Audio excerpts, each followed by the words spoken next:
molt arriscada. Se la van jugar, van dir, i si en comptes d'esperar-nos així, aprofitem, i ara que Cartago, no n'hi ha ningú en Cartago perquè estan tots així, anem, l'ataquem i la destruïm. I això és el que van fer els romans.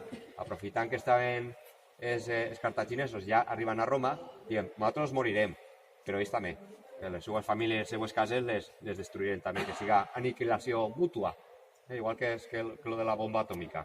Si ells ens aniquilen, nosaltres per lo menos que aniquilem a ells. Van cruzar el Mediterrani, van arribar a Cartago, van aconseguir entrar i, en efecte, van entrar en Cartago, la van arrasar, la van cremar, van matar a totes les famílies, a tota la gent. Això va ser una massacre brutal. Això és un procés de setmanes i de mesos. En aquest temps, Aníbal estava atacant Roma, atacant, però estava molt ben defensada i no podia entrar. Es veu que les muralles estaven ben construïdes, les portes, i atacant i no podia.